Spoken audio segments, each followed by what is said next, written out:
اعوذ باللہ من الشیطان الرجیم بسم اللہ الرحمن الرحیم۔ دوستو، الہامی کتب میں استعمال ہونے والی زبان عام طور پر تشبیہاتی و استعاراتی ہوتی ہے۔ مثال کے طور پر ایک دمبا اور اس کے سینگ، یا ایک دریا اور پتھر کا ذکر کیا جاتا ہے، اور پھر ان سے مراد حکومت اور حکمران لیے جاتے ہیں۔ بالکل اسی طرح میرے مرشد کریم دامضی اللہ تعالیٰ فرماتے ہیں کہ جب ہم دجال کے بارے میں پڑھتے ہیں تو جہاں یہ ایک فرد نظر آتا ہے وہیں یہ ایک تشبیہ اور کنایہ بھی دکھائی دیتا ہے، کیونکہ اس کے ساتھ منسوب علامات اور خصوصیات تو کسی پارٹی، ملک، قوم یا نظام میں پائی جاتی ہیں۔ دجال اور دیگر شیطانی رہنماؤں کے بارے میں احادیث اور روایات تو اتنی زیادہ ہیں کہ ان تمام کو یہاں بیان کرنا ممکن ہی نہیں ہے۔ میں بس چند ایک اہم رازوں سے یہاں پردہ کشائی کرنا چاہتا ہوں، جن کا گاہے بگاہے میرے سامنے انکشاف کیا گیا تھا کہ دور آخر میں تقریباً 60 اشخاص عیسیٰ مسیح ہونے کا دعویٰ کریں گے۔ اتنی ہی تعداد میں لوگ اپنی نبوت کا اعلان کریں گے۔ ان تمام میں سے دجال سب سے زیادہ خطرناک ہوگا۔ پہلی حیران کن بات یہ ہے کہ دجال کی تحریک کا آغاز قدیم سیستان یعنی موجودہ ایران کی مشرقی سمت سے ہوگا، جبکہ ایک اور روایت کے مطابق اصفہان کے گاؤں یہودیہ سے ہوگا۔ یہ بھی ایران کا حصہ ہے، یعنی یہ فتنہ ایران سے شروع ہوگا اور پھر یہ شام اور فلسطین سے نصرت و حمایت حاصل کرے گا۔ جو لوگ اس کی نصرت کریں گے وہ بدکار یا حرام زادے ہوں گے۔ بد کردار عورتیں بھی اس کی حمایت میں ہوں گی، اور وہ زانی، عیاش، بدکار اور شہوت پرستوں کو اپنی طرف کھینچ لیں گی۔ یہ جماعت برے کردار کے عیسائیوں، یہودیوں اور مسلمانوں پر مشتمل ہوگی۔ دوستو، ان روایات سے یہ تو واضح ہو جاتا ہے کہ یہودی اس وقت جس دجال کی یا مسیحا کی آمد کی بات کر رہے ہیں وہ اصلی دجال نہیں ہوگا، بلکہ ان کا یہ واویلا بھی ایک دھوکہ ہوگا۔ مطلب یہ ہے کہ وہ ہارپ ٹیکنالوجی یا دیگر سائنسی ایجادات کے ذریعے اس وقت یہاں تک پہنچ چکے ہیں کہ جہاں چاہیں بارش برسا لیں، جہاں چاہیں خشک سالی کر کے قحط برپا کر دیں، جہاں چاہیں زلزلہ پیدا کر لیں، یا آسمان سے کسی انسان کو یا پورے شہر کو زمین پر اترتا ہوا دکھا دیں۔ اور یہ بھی ممکن ہو چکا ہے کہ ہم شہر میں نکلیں تو پورا شہر ہمیں ایک خوبصورت جنت کی طرح دکھائی دے۔ ہر طرف سبزہ ہی سبزہ، پھول ہی پھول اور چشمے جاری نظر آئیں۔ اور یہ بھی ممکن ہے کہ ہم گھر سے باہر نکلیں تو ہمیں اپنا ہی شہر تباہ و برباد یا آگ میں جھلسا ہوا دکھائی دے۔ یعنی سائنس یہ تمام نظری دھوکے دکھانے کے عملی مظاہرے کر چکی ہے۔ آپ ہارپ ٹیکنالوجی کو نیٹ پر سٹڈی کر سکتے ہیں، اس پر کئی ڈاکومنٹریز موجود ہیں۔ تو میں عرض کر رہا تھا کہ وہ ہارپ ٹیکنالوجی اور دیگر سائنس فکشنز دکھا کر جس مسیحا کو آسمان سے اترتا دکھائیں گے، دراصل وہ جھوٹا مسیح ہوگا، اور اکثر لوگ اسے حضرت عیسیٰ علیہ السلام سمجھتے ہوئے اس جال میں پھنس کر اس کی بیعت کر لیں گے اور اس کی پیروی کریں گے، اور اس کی حکومت کے قیام میں معاون و مددگار بنیں گے، اور ان کے گریٹر اسرائیل اور ون ورلڈ ون گورنمنٹ جیسے منصوبے کو پایہ تکمیل تک پہنچائیں گے۔ جبکہ اصل دجال ایران سے ظاہر ہو کر شام اور فلسطین سے نصرت و حمایت حاصل کرے گا، جو کہ دونوں بظاہر یہودیوں کے دشمن ہیں۔ لگتا ایسے ہے کہ ہم اس دور میں داخل ہو چکے ہیں کہ جس کے بارے میں نبی خدا جناب دانیال نے فرمایا تھا، اور اس نے مجھ سے کہا کہ 2300 صبح و شام تک یہ جاری رہے گی، اور اس کے بعد ارض مقدس ہو جائے گی۔ اب جس وقت ہم حالات و واقعات پر نظر کرتے ہیں تو لگتا ہے کہ شیطانیت کے عروج کا وقت شروع ہو چکا ہے، اور یہ 6 سال تک رہے گا، جس میں سے پہلے 3 سال وہ ہیں کہ جس میں کوئی ملک، کوئی قوم، بلکہ کوئی فرد اپنے پاؤں پر کھڑا ہونے کے قابل نہ چھوڑا جائے گا۔ یعنی معاشی اور معاشرتی طور پر سب کو گھٹنے ٹیکنے پر مجبور کر دیا جائے گا، اور پھر اس کے بعد یروشلم میں وہ اجاڑنے والی مکروہ چیز نصب کی جائے گی جس کا ذکر جناب دانیال نبی اور جناب عیسیٰ نے فرمایا ہے، اور اس کے آنے کے بعد 1290 دنوں کی حد کو بھی مخصوص کیا گیا ہے، یعنی 3.5 سال کا عرصہ۔ اور شاید یہ وہی وقت ہوگا کہ جب گریٹر اسرائیل اور ون ورلڈ ون گورنمنٹ جیسے منصوبے کا راج ہوگا۔ اسی دور میں پھر دجال و سفیانی وغیرہ کا دور سٹارٹ ہو جائے گا۔ باقی مالک ہی بہتر جانتا ہے، لیکن لگ ایسے رہا ہے کہ جیسے ہم اپنی منزل کے بہت قریب پہنچ چکے ہیں۔ اور میں نے بائبل کا وہ فرمان بھی پیش کیا تھا کہ اگر وہ وقت گھٹایا نہ جاتا تو کوئی نہ بچتا، مگر برگزیدوں کے لیے وہ وقت گھٹایا جائے گا۔ اور میں نے یہ بھی بتایا تھا کہ میرے مرشد کریم دام ذی اللہ تعالیٰ نے فرمایا تھا کہ ہمیں بتایا گیا ہے کہ ہماری دعائیں بھی قبول ہوئی ہیں، تو اس طرح اب کسی لمحے کچھ بھی ہو سکتا ہے، لہٰذا اپنے آپ کو ہر گھڑی تیار رکھیں۔ دوستو، اس آخری دور اور دجال کے غلبے کے عرصہ کے دوران جو دستور العمل بائبل کے ذریعے ہمیں دیا گیا ہے وہ یہ ہے کہ اے میرے لوگو، اپنے خلوت خانوں میں داخل ہو جاؤ اور اپنے پیچھے دروازے بند کر لو اور اپنے آپ کو تھوڑی دیر تک چھپا رکھو جب تک کہ غضب ٹل نہ جائے، کیونکہ دیکھو خداوند اپنے مقام سے چلا آتا ہے تاکہ زمین کے باشندوں کو ان کی بد کرداری کی سزا دے، اور زمین اس خون کو ظاہر کرے گی جو اس میں ہے، اور وہ اپنے مقتولین کو ہرگز نہ چھپائے گی۔ دوستو، پاک پیغمبر اسلام صلی اللہ علیہ وآلہ وسلم کی ایک حدیث مبارک ہے کہ میری امت میں سے ایک بڑی تعداد دجال کی پیروی کرے گی۔ یہ توہم پرست لوگ ہوں گے جو دجال کے حیران کن کرتبوں، چالاکیوں اور شعبدہ بازیوں سے جھانسے میں آ جائیں گے اور اس پر ایمان لے آئیں گے، کیونکہ وہ لعنتی شخص اندھوں اور کوڑھیوں کو ٹھیک کر دے گا۔ اس کے پاس خوراک کے ڈھیر ہوں گے، اس کا رنگ بھورا اور بال گھنگریالے ہوں گے، اس کی بائیں آنکھ بینائی سے محروم ہوگی یا وہ بھینگا ہوگا، اس کی دائیں آنکھ میں انگور کے دانے جتنا موتیا بند ہوگا، اس کی سواری ہوا میں پرواز کرے گی جو 60 فٹ یا 1 میل چوڑی ہوگی۔ وہ نبی یا خدا ہونے کا دعویٰ کرے گا۔ جو لوگ اس کے دعوے کو تسلیم نہیں کریں گے انہیں مار دیا جائے گا یا اذیت دے دی جائے گی۔ جو لوگ اس پر ایمان لے آئیں گے وہ کافر و مشرک ہو جائیں گے۔ 5000 یہود علماء و دانشور اس کے ہمراہ ہوں گے جن کے کندھوں پر سبز رنگ کے رومال رکھے ہوں گے۔ وہ ساری زمین میں مٹر گشت کرتا پھرے گا، لیکن مکہ و مدینہ میں داخل نہ ہو سکے گا، اور شاید یروشلم بھی کچھ عرصہ اس سے محفوظ رہے۔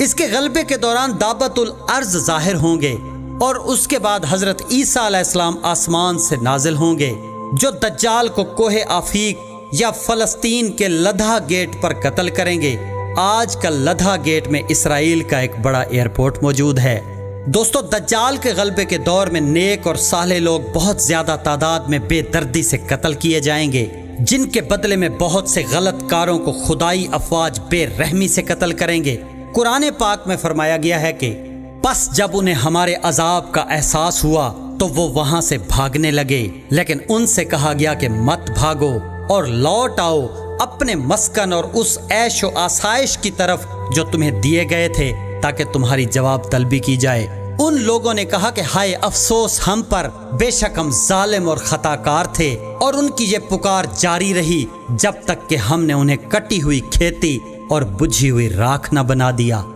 قرآن پاک کی گزشتہ آیات کی تفسیر میں یہ فرمایا گیا ہے کہ صرف خروق نامی جگہ پر 30 لاکھ انسانوں کا قتل کیا جائے گا، اور وہ کٹی ہوئی فصلوں کی طرح یا بچھی ہوئی راکھ کی طرح پڑے ہوں گے۔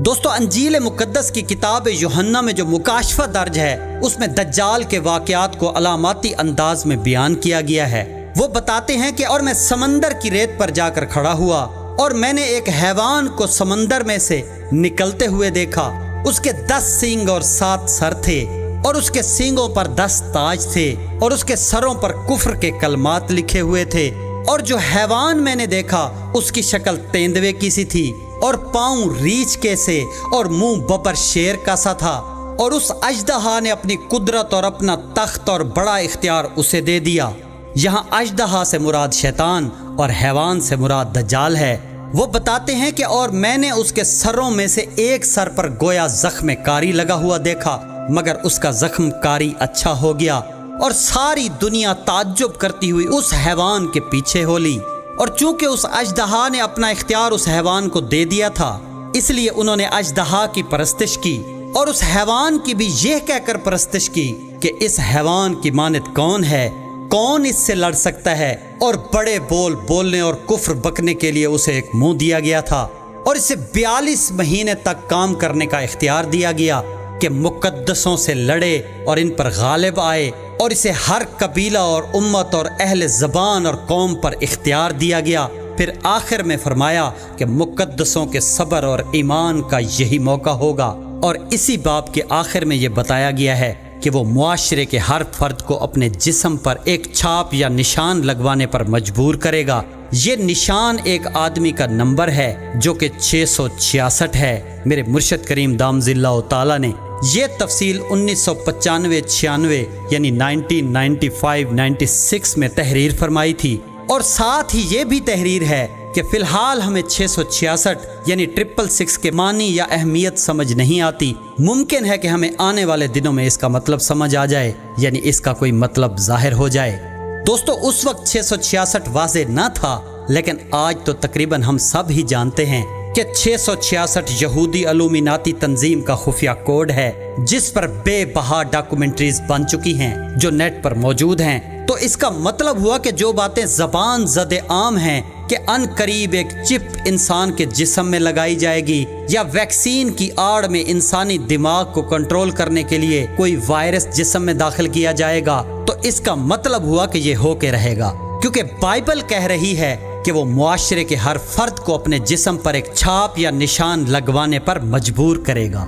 تو دوستو، میں تو آپ کو ہر بات دلائل سے بتا رہا ہوں اور انہیں کتب سماوی اور احادیث و فرامین سے ٹیلی بھی کروا رہا ہوں۔ اب اس کے لیے کوئی حکمت عملی تو آپ نے بنانی ہے کہ ان فتنوں سے بچا کر اپنے شہنشاہ معظم اجل اللہ فرج و شریف تک پہنچنا کیسے ہے۔ میرے مرشد کریم دامت اللہ تعالیٰ فرماتے ہیں کہ بہترین تدبیر تقدیر کو بدل دیتی ہے۔ اس وقت میرے خیال میں ہماری زندگیوں کا اگر کوئی مقصد ہونا چاہیے تو وہ یہ کہ ان فتنوں سے بچا کر شہنشاہ معظم اجل اللہ فرج و شریف تک پہنچا کیسے جائے، تاکہ ہم ان کی عملی نصرت کر سکیں، ان کی ظاہری حفاظت کر سکیں اور ان کے کسی کام آ سکیں۔ تو اس کا لائحہ عمل اب آپ نے خود ترتیب دینا ہے۔ تو میں عرض کر رہا تھا کہ حضرت عیسیٰ علیہ السلام کی دجال کی فوج کے ساتھ لڑائی کے بارے میں مکاشفہ عارف یوحنا میں بتایا گیا ہے کہ اور وہ 10 سینگ جو تو نے دیکھے وہ 10 بادشاہ ہیں، ابھی تک انہوں نے بادشاہی نہیں پائی مگر اس حیوان کے ساتھ گھڑی بھر کے واسطے بادشاہوں کا سا اختیار پائیں گے۔ ان سب کی ایک ہی رائے ہوگی اور وہ اپنی قدرت اور اختیار اس حیوان کو دے دیں گے۔ وہ برہ سے لڑیں گے اور برہ ان پر غالب آئے گا، کیونکہ وہ تو خداوندوں کا خداوند اور بادشاہوں کا بادشاہ ہے، اور جو بلائے ہوئے اور برگزیدہ اور وفادار اس کے ساتھ ہیں وہ بھی غالب آئیں گے۔ اس کا مطلب ہے کہ خدائی افواج کے خلاف 10 حکمران اتحاد قائم کریں گے۔ وہ ایک بڑے ملک کو اپنا لیڈر منتخب کریں گے اور ان کا صرف ایک کمانڈر ان کی پوری فوج کو خدائی فوج کے خلاف لڑائی میں کنٹرول کرے گا۔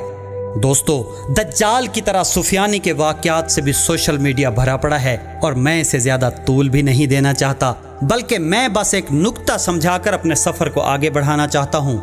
کہ مسند ولایت کے چھٹے تاجدار امام جعفر صادق علیہ السلام نے فرمایا کہ ہم اور آل ابی سفیان 2 گھرانوں سے تعلق رکھتے ہیں، ہم دونوں کے درمیان اللہ کے معاملے میں جنگ ہے۔ ہم کہتے ہیں کہ اللہ نے سچ فرمایا ہے، اور وہ کہتے ہیں نعوذ باللہ اللہ نے جھوٹ بولا ہے۔ اور اسی بات پر ابو سفیان نے رسول اللہ صلی اللہ علیہ وآلہ وسلم سے جنگ کی۔ معاویہ ابن ابی سفیان نے امیر المومنین علی ابن ابی طالب علیہ السلام سے جنگ کی، اور یزید بن معاویہ نے حسین بن علی علیہ السلام سے جنگ کی، اور سفیانی امام قائم اجل اللہ فرج و شریف سے جنگ کرے گا۔